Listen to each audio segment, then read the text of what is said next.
Bonjour Philippe, bonjour à toutes et à tous. En cette veille de Shabbat, veille de Pessah, et par voie de conséquence, un générique adapté.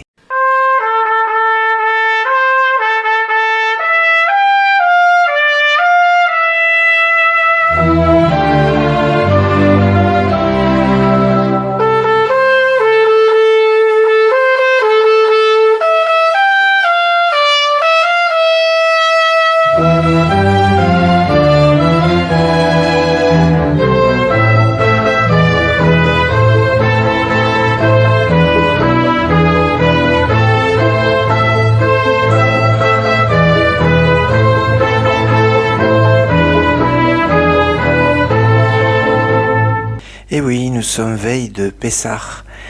Il y a très exactement 3334 ans, en moins 1312 dans le calendrier hébraïque, en l'an 2448 du calendrier hébraïque, c'était dans l'après-midi, comme ça exactement, le moment où ils ont amené le Corban Pessah, et ils ont offert l'agneau pascal, qu'ils ont mangé le soir, cette fameuse soirée où il y a eu à minuit pile la plaie des premiers-nés, qui va être l'élément majeur pour la libération des enfants d'Israël d'Égypte, la sortie d'Égypte qui se fera au lendemain matin. Et nous sommes cette année, donc pour cette fête de Pessah, le premier jour de Pessah est appelé lui-même un Shabbat, comme on le voit dans le Lévitique, qui est marqué qu'on doit compter l'Omer, au Sfartem Lachem Imachorat Shabbat.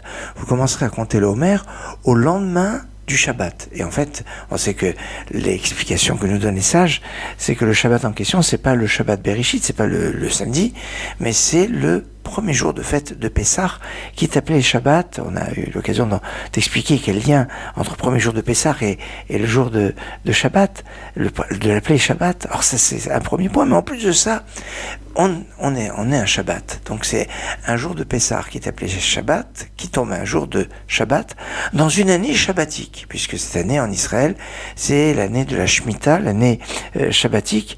Alors il y a ici une intensité par rapport au Shabbat. On sait que le Shabbat, le mérite du Shabbat, c'est la clé de la Géoula, de la délivrance. Au mois de Nissan, ils ont été sauvés. Au mois de Nissan, ils seront sauvés, nous dit le texte. Alors, on est dans une bonne configuration. Alors pour cela, il faut se préparer comme il faut. On consacre cet après-midi à se préparer. Normalement, on n'a pas le droit de travailler. Si ce n'est que les préparatifs de la fête. Et les préparatifs de la fête, attention, ne se résument pas aux préparatifs culinaires. Alors c'est vrai que y a à manger, mais pas seulement. Puis quand on parle de préparer, c'est se préparer spirituellement. Savoir qu'au niveau culinaire, le plus important, c'est de consommer de la matzah, le maror, avec des quantités qui sont importantes. Et puis, c'est se préparer aussi au niveau physique, dans le sens, si on a la possibilité de se reposer l'après-midi de veille de Pessah, oui, on essaye, si c'est possible, même si c'est pas obligé qu'il y ait autant de salade, et que puisque l'essentiel, ce sera le repas. Alors, un repas de viande, oui, certains, une soupe, suivant les habitudes. Mais se préparer, c'est quelque chose d'important. Se préparer aussi à travers l'étude, de réviser, de voir ce qu'on peut raconter pour la soirée sur la Haggadah, évidemment préparer. Il y a même la lettre de Rav Shimshon d'Ostropoli avec les secrets sur les plaies d'Égypte, qui est un texte qu'on étudie l'après-midi de veille de Pessah, comme aussi le secret des 42 étapes. Alors, on est juste avant la sortie d'Égypte, et bien on parle des 42 étapes qui amènent de la sortie d'Égypte jusqu'à l'entrée en Israël. Et puis c'est aussi des préparatifs au niveau technique. N'hésitez pas à ouvrir les paquets de matzah, préparer toutes les matzot dont vous pourrez avoir besoin pendant tous les Yomim Tovim, les jours de fête. Ouvrir les bouteilles de vin, les bouteilles de jus de raisin, puisqu'on va avoir une consommation de 4 coupes par personne. Donc c'est bien d'ouvrir les bouteilles avant.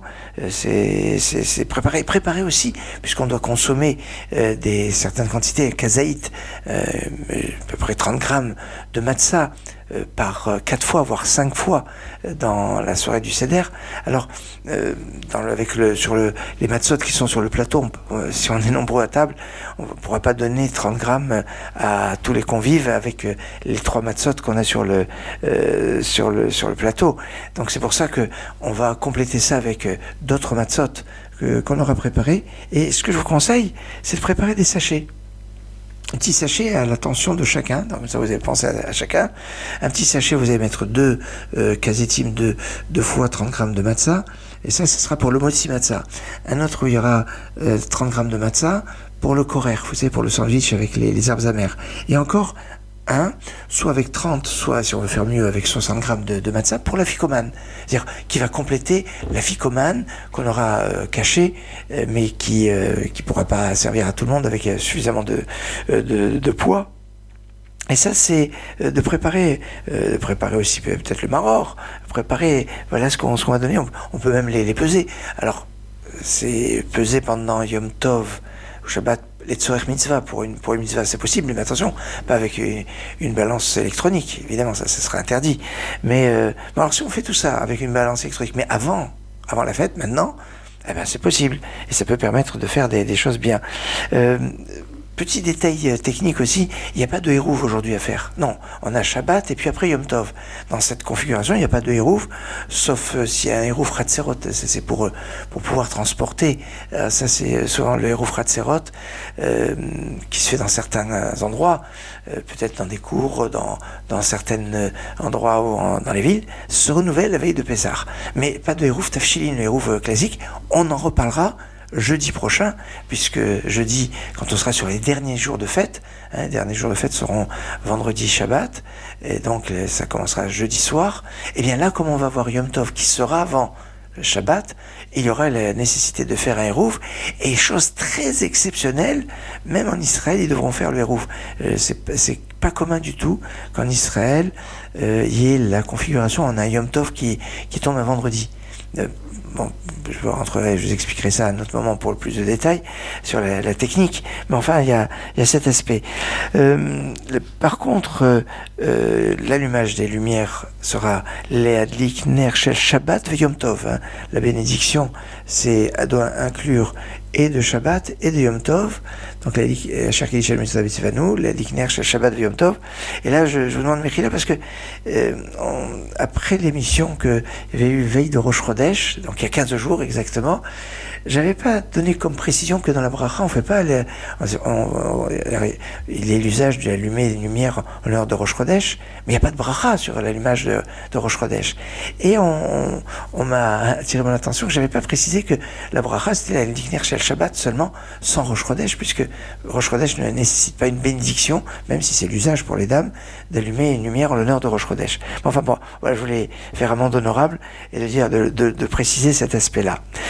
N'oubliez pas, avant d'allumer ces lumières, de prévoir, alors déjà que les lumières de Shabbat et Yom Tov de ce soir soient suffisamment longues pour durer tout le temps du Seder.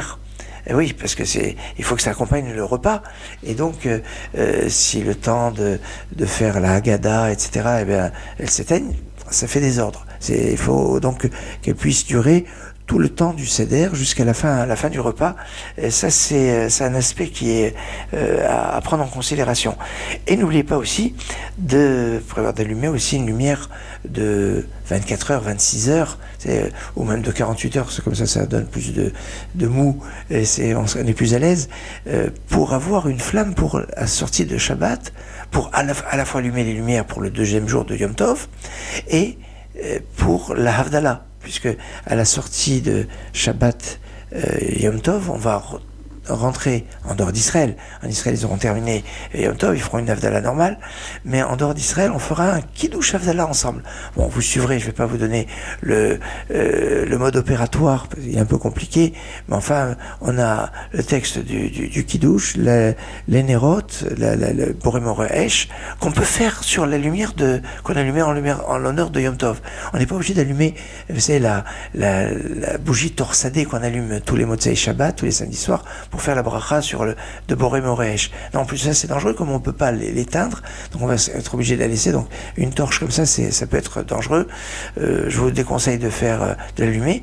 Et dans les textes, on dit que c'est pas absolument nécessaire, Motzei Shabbat, ce Motzei Shabbat, parce qu'on est avec Yom Tov, d'avoir une torche, ce qui peut être un peu compliqué et peut-être dangereux. Et puis avec un problème si on rassemble deux bougies, après quand on les sépare, ça diminue l'intensité de la lumière et c'est pas évident que ça soit autorisé le jour de Yom Tov. Donc on pourra faire la bracha de Boré Moresh sur une flamme simple, même celle qui a été allumée en l'honneur de Yom Tov, même si dans le principe la lumière qui est allumée pour faire l'Avdallah, c'est la lumière qui doit être allumée pour éclairer. Alors les lumières de Yom Tov, elles sont en l'honneur de Yom Tov, mais fondamentalement c'est aussi pour éclairer. Mais enfin bon, plus de détails vous verrez avec le rabbin de votre communauté. Il y a un aspect qui est remarquable quand on est veille qui est Shabbat et Yom Tov ensemble, sur des traditions très diverses, sur le mode opératoire, sur les prières. Est-ce que on fait la réception de Shabbat comme on a l'habitude de le faire avec les Rounéranina, les Chadodi? Oui, non. Alors, il y a un débat. En général, dans la plupart des communautés ashkénazes, l'accueil du Shabbat est tronqué, même les Chadodi soit il n'est pas chanté du tout, soit il n'est pas chanté en entier, parce que comment on accueille Shabbat, on n'accueille pas Yom Tov, ça se fait pas trop. Bien que certains font peut-être pas les Rounéranina, mais font les Chadodi en entier, et ils argumentent que oui, Shabbat on doit l'accueillir parce que Shabbat on fait rien pour qu'il soit là, alors que le Yom Tov, quelque part quand on fait la bénédiction du mois, quand on aimait Kadesh à Chodesh à l'époque où on sanctifiait le mois, eh bien c'était une sorte d'accueil du Yom Tov. On fait quelque chose pour accueillir le Yom Tov, donc on accueille le Yom Tov, mais on n'accueille pas le Shabbat. Donc c'est pour ça qu'à la veille de Shabbat, on l'accueille le Shabbat. Et donc ça équilibre les choses. Il y a aussi un petit débat sur le Shir HaShirim. Est-ce qu'on fait Shir HaShirim? Alors, il y a un usage classique qui est que veille de Yom Tov, on ne fait pas Shir HaShirim. Mais là, c'est spécial, c'est Pessah. Et Pessah, eh ben le chant, la Megillah de Pessah, le rouleau qui est lié à Pessah, c'est le rouleau de Shir HaShirim. Donc, il y en a qui disent, on ne fait pas en général quand c'est un jour de fête, Shabbat et jour de fête ensemble, mais là c'est Pessah, donc c'est spécial. Et là ils disent non, parce que c'est spécial, parce que c'est Shabbat et c'est Pessah, et que à la fin de l'Agada, vous savez qu'à la fin de l'Agada, surtout dans le rite séfarade, on a l'habitude de chanter Shir HaShirim, on fait le cantique des cantiques à la fin de l'Agada. Alors ils disent, bon, puisqu'on le fait à la fin de l'Agada, on va pas le refaire aussi au début de l'office du vendredi soir. Chacun fera suivant sa tradition, et toutes les traditions sont valables. On prendra en considération en fonction aussi de l'horaire pour ne pas arriver tard à la maison parce qu'on doit commencer le seder à l'heure. Il y a un certain nombre de paramètres. Le rabbin de votre communauté est tout à fait apte et expert sur la question. L'introduction de la fête se fait aussi avec donc le psaume de Shabbat, psaume 92 et 93, et le psaume de Pessah qui est le psaume 107, un psaume magnifique, Hodou Hashem Kitov, qui est un petit peu le psaume où on remercie Hachem, notamment pour ceux qu'on appelle le Gomel, qui remercie Hachem, celui qui est sorti de prison et qui a été libéré. Et les enfants d'Israël étaient esclaves, ils ont été libérés. Et celui qui a traversé le désert, ils ont traversé le désert. Celui qui a traversé la mer, ils ont traversé la mer. Et celui qui a été guéri, c'est les quatre qui font le Gomel. Et les quatre sont liés avec Pessah. Alors dans la prière de ce soir aussi, dans la bénédiction qui après le Shema Israël, il y a la fameuse phrase Hammake be'evrato kol bechorem Israël, qui a frappé dans sa colère tous les premiers-nés d'Égypte. C'est ce soir que c'est arrivé. Donc c'est le jour anniversaire. Et donc on n'est pas dans une histoire qui est arrivée. Surtout dans la fête de Pessah, on dit on doit se considérer comme si que soi-même on était sorti d'Égypte. Donc on doit le ressentir. Et Dieu a fait sortir son peuple Israël pour une liberté éternelle. C'est dans la prière de ce soir. On le dit tous les soirs, mais le soir de Pessah, ça a une résonance très particulière. Alors, le vendredi soir aussi, il y a un gros débat sur la bénédiction de ce qu'on appelle Mein Sheva, c'est-à-dire l'abrégé des 7 bénédictions, qui est en fait l'abrégé de l'Amida du Shabbat, qui est composé de 7 bénédictions. C'est le Magen Avot Bidvar Omer Haïmetim et Mahamaro. C'est ce passage qu'on sait seulement avec Minyan. Alors, est-ce qu'on le fait le soir de Pessah ou pas? Alors, il y a un argument de dire on ne le fait pas. Pourquoi on ne le fait pas? Parce qu'à l'époque, ce passage a été institué pour ceux qui étaient arrivés en retard, pour ne pas les laisser seuls à la synagogue, parce que les synagogues à l'époque étaient en dehors des villes et elles étaient dans les champs. Et après, on pouvait craindre que celui qui restait seul, en rentrant chez lui, il ait des soucis avec des mauvais esprits qui pourraient être néfastes et dévastateurs. Alors voilà pourquoi. Alors on ne veut pas les laisser, ceux qui sont arrivés en retard, on ne veut pas les laisser. Et donc on a rallongé avec cette Birkat Mehen Sheva.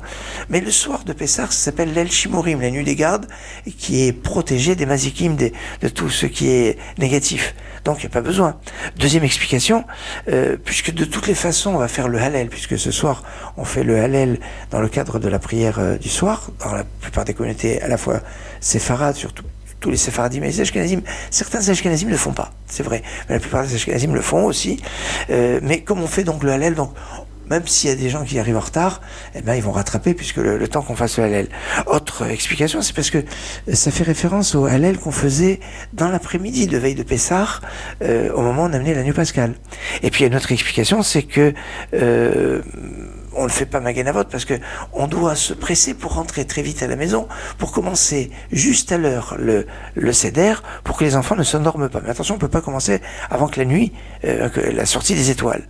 Autre explication, c'est que ce Magen Avot, c'était pour rendre quitte les pauvres qui n'avaient pas de vin pour faire le kidouche chez eux, et c'est une sorte de kidouche.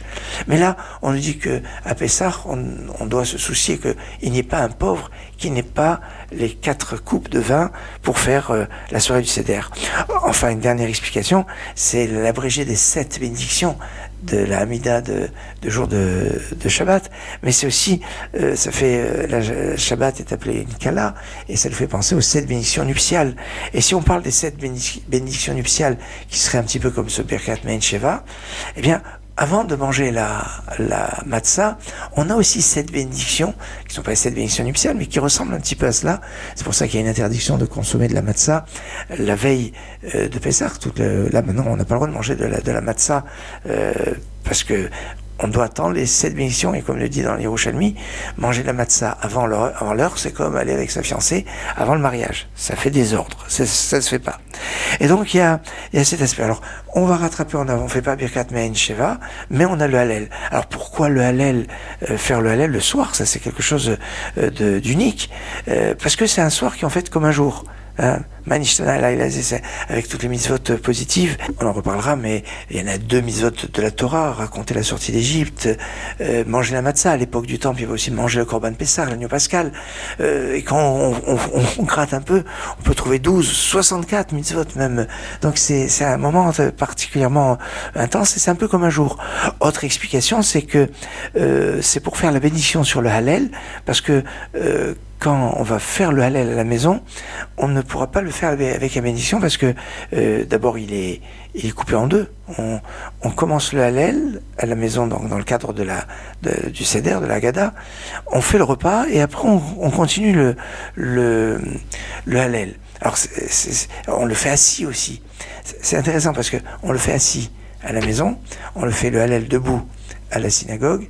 Et ça nous fait penser au jour de Rosh Hashanah où il y a aussi des sonneries du shofar qui se font assis au début, sur lesquelles on fait la bénédiction à ce moment-là, et après on répète les sonneries de shofar au moment de la répétition de l'Amida, du Moussaf, et là on est debout, et là on n'a pas fait de bénédiction, et là c'est un petit peu le chassé-croisé, puisque là on fait la bénédiction sur la Hallel quand on est debout, et quand on est assis, il n'y a pas la bénédiction.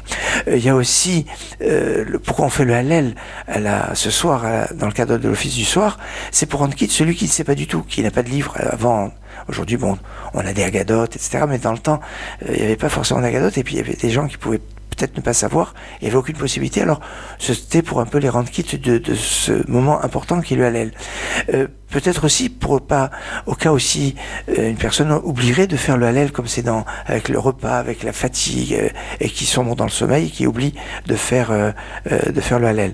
Autre aspect, c'est pour rappeler que on faisait le Hallel dans l'après-midi de la veille de Pessah, au moment où on offrait le Korban Pessah.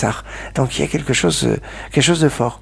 Et puis d'après la Kabbale, il y a des secrets extraordinaires autour de ce Hallel qu'on fait dans le cadre de l'office du soir. Et ce Hallel doit se faire aussi par les dames, et même si elles font pas la prière du soir, eh bien, il est souhaitable qu'elles fassent le Hallel avec la bénédiction, avant et après, avant de commencer la soirée du Seder et de la Gada. Bon, on va partir un petit peu en musique pour se mettre dans l'atmosphère de Pessah.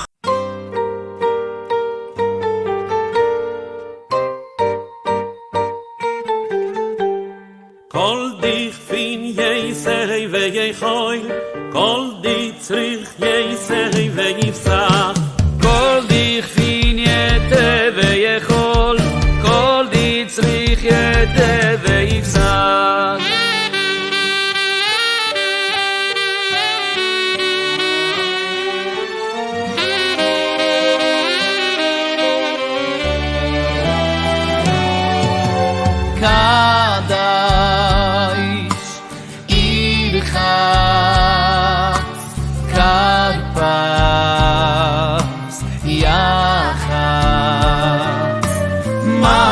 Doch zu moi zi matzu Muroi poirai shil chavon oirai Ya ba bai bai bai ya ba bai bai bai tofu Ya ba bai bai bai ya ba bai bai bai bore Ya ba bye bye bye ya ba bye bye bye halayl Ya ba bye bye bye ya ba bye bye bye need to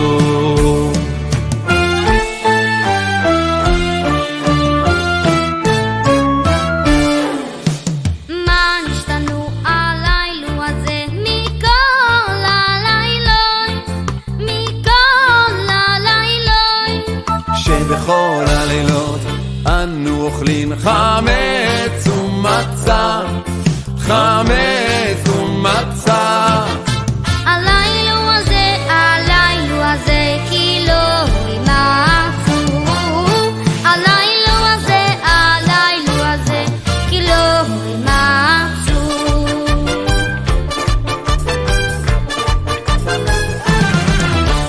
עבדים היינו לפרעה במצרים ויוציאנו משם ביד חזקה עבדים היינו לפרעה במצרים ויוציאנו משם ביד חזקה לכל אמר ולספר מציאת מצרים לכל אמר ולספר מציאת מצרים לכל אמר ולספר מציאת מצרים לכל אמר ולספר מציאת מצרים הרייז משיבך הרייז משיבך הרייז משיבך הרייז משיבך גם אתה משובח גם אתה משובח אתם משובחים כולנו מסובים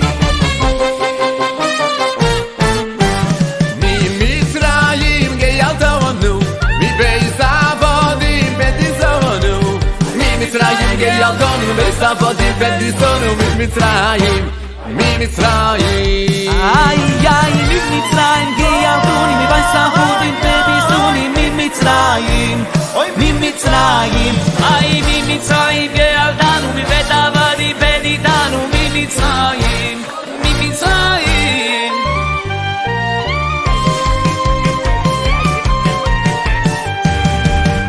ויגדתו לבינכו ביום ההילה המועד ויגדתו לבינכו ביום ההילה המועד באוויר זה עושו השם לי בצייסים ממצרים באוויר זה עושו השם לי בצייסים ממצרים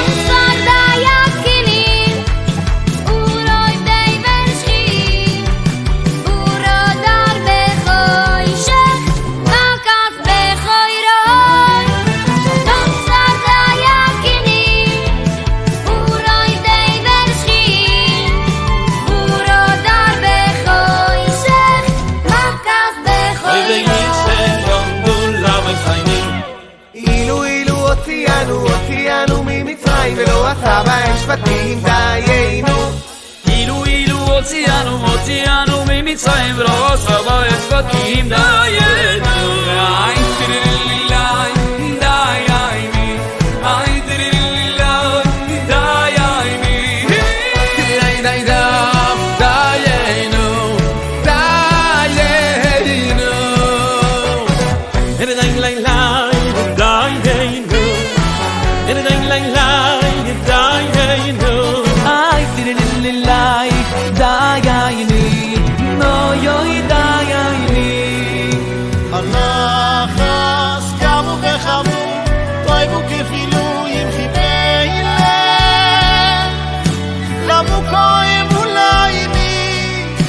Lamu ko